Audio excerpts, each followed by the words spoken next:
ಮಂಗಳೂರಿನ ಕುದ್ರೋಳಿ ಶ್ರೀ ಗೋಕರ್ಣನಾಥ ಕ್ಷೇತ್ರದ ನೇತೃತ್ವದಲ್ಲಿ ಮಂಗಳೂರು ದಸರಾ ಮಹೋತ್ಸವವು ಸೆಪ್ಟೆಂಬರ್ 26ರಿಂದ ಅಕ್ಟೋಬರ್ 6ರವರೆಗೆ ಕೇಂದ್ರದ ಮಾಜಿ ಸಚಿವ ಕುದ್ರೋಳಿ ಕ್ಷೇತ್ರದ ಅಭಿವೃದ್ಧಿಯ ರೂವಾರಿ ಬಿ ಜನಾರ್ದನ ಪೂಜಾರಿ ಅವರ ಆಶಯದಂತೆ ನಡೆಯಲಿದ್ದು, ಈ ನಿಟ್ಟಿನಲ್ಲಿ ನಗರದ ಲೇಡಿ ಹಿಲ್ ಸಮೀಪದ ನಾರಾಯಣಗುರು ವೃತ್ತದಿಂದ ಶ್ರೀ ಕ್ಷೇತ್ರದವರೆಗೆ ಗೋಕರ್ಣನಾಥ ಸೇವಾದಳ ಮತ್ತು ವಿವಿಧ ಸಂಘ ಸಂಸ್ಥೆಗಳ ಸಹಯೋಗದಲ್ಲಿ ಸ್ವಚ್ಛತಾ ಕಾರ್ಯಕ್ರಮ ನಡೆಯಿತು.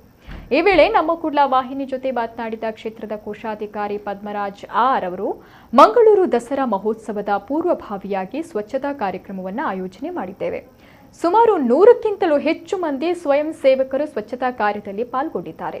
ಎಲ್ಲರಿಗೂ ನಮ್ಮ ದೇವಳದ ಆಡಳಿತ ಮಂಡಳಿಯಿಂದ ಧನ್ಯವಾದಗಳು ಅಂತ ಹೇಳಿದರು. ಈ ಸಂದರ್ಭ ಗೋಕರ್ಣನಾಥ ಸೇವಾದಳದ ವಿಷ್ಣುದಾಸ್, ಸುನಿಲ್, ರೋಹಿದಾಸ್, ದಿನೇಶ್ ಮತ್ತಿತರರು, ಶಕ್ತಿನಗರ ಯುವ ವಾಹಿನಿ ಅಧ್ಯಕ್ಷ ಜಯರಾಮ್ ಮತ್ತು ತಂಡದ ಸದಸ್ಯರು, Shiva friends, Barke friends, Dambel friends ತಂಡದ ಸದಸ್ಯರು, ಉರ್ವ ಬಿಲ್ಲವ ಸಂಘ, ಕದ್ರಿ ಬಿಲ್ಲವ ಸಂಘದ ಸದಸ್ಯರು, ಶ್ರೀ ಗೋಕರ್ಣನಾಥ ಕಾಲೇಜಿನ ಎನ್ಎಸ್ಎಸ್ ವಿದ್ಯಾರ್ಥಿಗಳು, ಗುರು ಬೆಳದಿಂಗಳು ಫೌಂಡೇಶನ್ ಉದ್ಯಮಿ ತರುಣ್ ತಾಕರ್ ಸೇರಿದಂತೆ ವಿವಿಧ ಸಂಘ ಸಂಸ್ಥೆಗಳ ಸದಸ್ಯರು, ಪದಾಧಿಕಾರಿಗಳು ಪಾಲ್ಗೊಂಡಿದ್ದರು.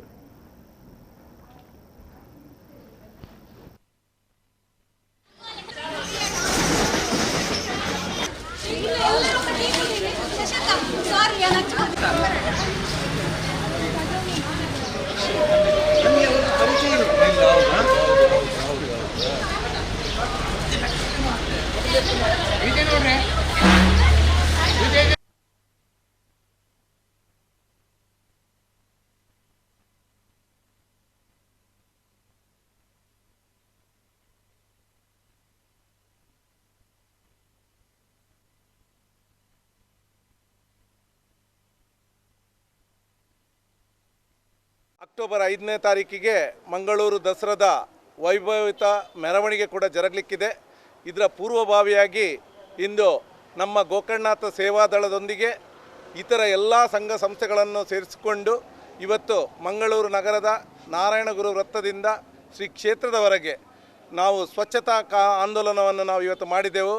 ಬೆಳಿಗ್ಗೆ 5:30 ಗಂಟೆಗೆ ಇದು ಆರಂಭವಾಗಿ ಸುಮಾರು 100ಕ್ಕಿಂತಲೂ ಹೆಚ್ಚು ವಾಲಂಟಿಯರ್ಸ್ ಇದರಲ್ಲಿ ಪಾಲ್ಗೊಂಡು ಆ ದೇವರ ಒಂದು ಕೃಪೆಗೆ ಪಾತ್ರರಾಗಿದ್ದಾರೆ.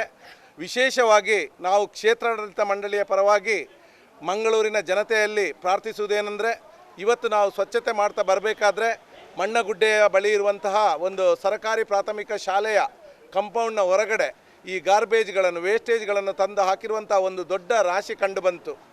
ಬಹಳ ಬೇಸರ ಆಯಿತು. ಯಾಕೆಂದರೆ ಈ ಸರ್ಕಾರಿ ಶಾಲೆಗಳಲ್ಲಿ ಓದುವ ಮಕ್ಕಳು ಯಾರಂದರೆ ಬಡವರ ಮಕ್ಕಳಾಗಿರ್ತಾರೆ. ಈ ನಾವು ಇದನ್ನು ತಂದಲ್ಲಿ ಹಾಕಿದರೆ ಇದರಿಂದ ರೋಗಗಳು ಹರಡುವಂತಹ ಒಂದು ಸಂಭವಗಳು ಕೂಡ ಇರುತ್ತೆ. ದಯವಿಟ್ಟು ಇಂಥ ಕೆಲಸವನ್ನು ನಾವು ಮಂಗಳೂರಿನ ಮಹಾಜನತೆ ಯಾರೂ ಕೂಡ ಮಾಡಬಾರ್ದು. ಆ ಗಾರ್ಬೇಜ್ಗಳನ್ನು ಎಲ್ಲೆಲ್ಲಿ ಹಾಕಬೇಕು, ಕಾರ್ಪೊರೇಷನ್ನಿಂದ ಇದಕ್ಕೆ ಅವರವರ ಮನೆಯಲ್ಲಿ ಅದನ್ನು ಬಂದು ತೆಗೆದುಕೊಂಡು ಹೋಗುವಂತಹ ಒಂದು ಸಿಸ್ಟಮನ್ನು ಇಟ್ಕೊಂಡಿದ್ದಾರೆ. ಅಲ್ಲೇ ಕೊಟ್ಟು ಸಹಕರಿಸಬೇಕು. ರಸ್ತೆ ಬದಿಗಳಲ್ಲಿ ಕಸಕಡ್ಡಿಗಳನ್ನು ಹಾಕಬೇಡಿ. ಆ ಶಾಲೆಯ ಎದುರಿನಲ್ಲಿ ನಾನು ಹೇಳಿದಾಗೆ ಇನ್ನು ಮುಂದೆ ಯಾವುದೇ ರೀತಿಯ ಕಸಕಡ್ಡಿಗಳನ್ನು ಹಾಕದೆ ಆ ಮಕ್ಕಳ ಒಂದು ಆರೋಗ್ಯದ ಒಂದು ದೃಷ್ಟಿ ಕೂಡ ತಮ್ಮ ಮೇಲೆ ಇರಲಿ ಅಂತ ನಾನು ಹೇಳಲಿಕ್ಕೆ ಬಯಸ್ತೇನೆ. ಈ ಕಾರ್ಯಕ್ರಮದಲ್ಲಿ ಇವತ್ತು ಈ ಸ್ವಚ್ಛತಾ ಆಂದೋಲನದಲ್ಲಿ ಭಾಗವಹಿಸಿದ ನಮ್ಮ ಗೋಕರ್ಣನಾಥ ಸೇವಾದಳ ಮತ್ತು ಎಲ್ಲ ಸಂಘ ಸಂಸ್ಥೆಯವರಿಗೆ ನಾನು ಕ್ಷೇತ್ರಾಡಳಿತ ಮಂಡಳಿಯ ಪರವಾಗಿ ಹೃತ್ಪೂರ್ವಕ ಧನ್ಯವಾದಗಳನ್ನು ಅರ್ಪಿಸ್ತೇನೆ.